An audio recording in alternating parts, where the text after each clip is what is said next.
nastaghfiruhu wa na'udzu billahi min syururi anfusina wa min sayyiati a'malina may yahdihillahu fala mudilla lahu wa may yudlil fala hadiya lahu. Asyhadu an la ilaha illallah wahdahu la syarika lahu wa asyhadu anna Muhammadan abduhu wa rasuluh. Allahumma shalli wa sallim wa barik ala Muhammadin wa ala alihi wa ashabihi ajma'in. Amma ba'du. Pemirsa yang berbahagia, marilah kita panjatkan puji syukur Allah Subhanahu wa taala bahwa pada tahun ini kita masih dipertemukan dengan bulan Ramadan, di mana bulan yang di dalamnya ketika kita melaksanakan ibadah-ibadah dengan iman, maka akan diberikan nilai dan pahala yang berlipat ganda. Salawat dan salam semoga selalu tercurahkan pada junjungan kita Nabi Muhammad Sallallahu Alaihi Wasallam. Pada kesempatan ini akan disampaikan beberapa hal berkaitan dengan hikmah puasa. Yang pertama, puasa mensucikan jiwa. Bahwa puasa itu ditentukan waktunya dari terbit fajar sampai terbenamnya matahari. Nah, dalam rentang waktu itu kita dilatih, kita dituntut untuk menahan segala macam keinginan, baik itu minum, makan, dan lain sebagainya yang dapat membatalkan puasa, atau bahkan hal-hal yang dapat mengurangi pahala puasa. Artinya kita disuruh, kita diwajibkan untuk mengekang nafsu.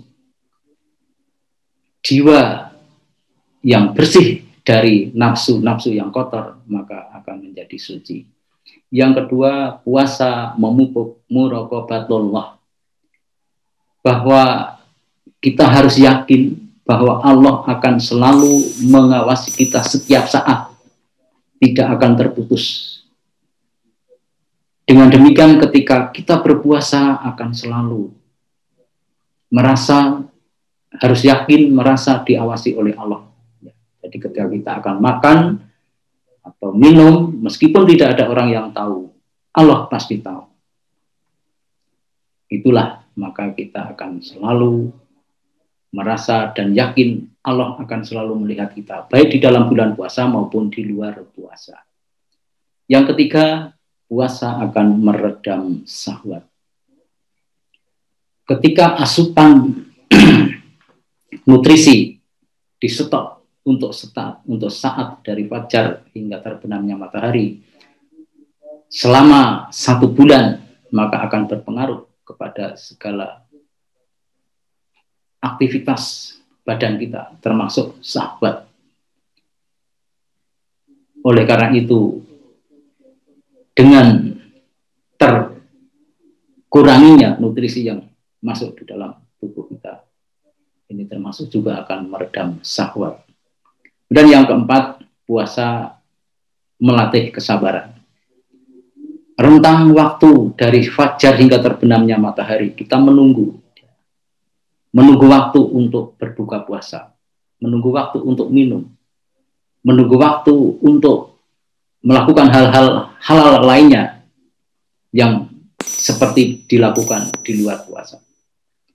Artinya kita harus sabar untuk melakukan hal-hal tersebut. Yang kelima, puasa akan membentuk kedisiplinan.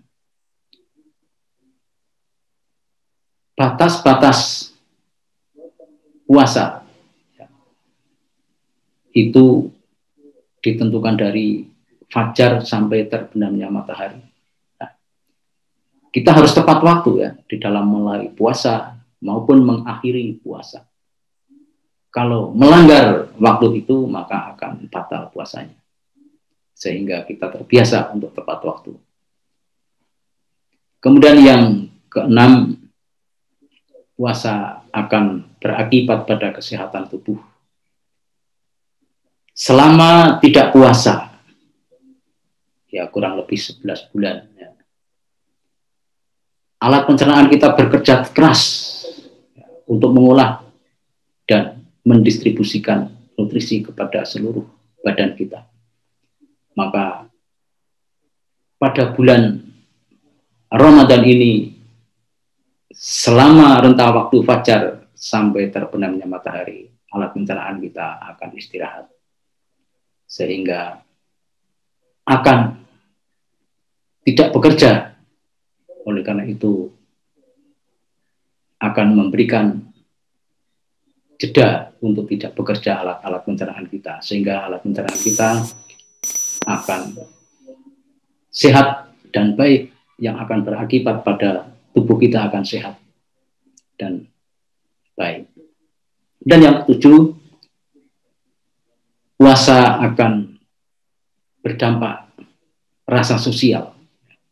Orang kaya maupun orang miskin ketika berpuasa rasanya sama, merasakan lapar, merasakan dahaga, dan lainnya, ya. Sehingga ketika kita melihat orang yang kebetulan di luar puasa nanti kelaparan, maka kita akan merasakan hal yang sama, sehingga timbul rasa empati, rasa sosial, dan tergerak untuk membantu orang yang kekurangan di dalam mencukupi kebutuhan pokok, yaitu makan dan minum. Kemudian yang kedelapan, puasa akan membentuk ketakwaan. Itulah capaian yang tertinggi di dalam ibadah puasa. Sebagaimana Allah menyampaikan dalam surat Al-Baqarah 183, wahai orang-orang yang beriman, diwajibkan atas kamu berpuasa sebagaimana orang-orang sebelum kamu, agar kamu bertakwa. Jadi sekali lagi, agar kita puasa mencapai ketakwaan harus dilandasi, harus didasari dengan keimanan. Itulah yang dapat disampaikan. Mudah-mudahan bermanfaat. Billahi taufiq wal hidayah. Assalamualaikum warahmatullahi wabarakatuh.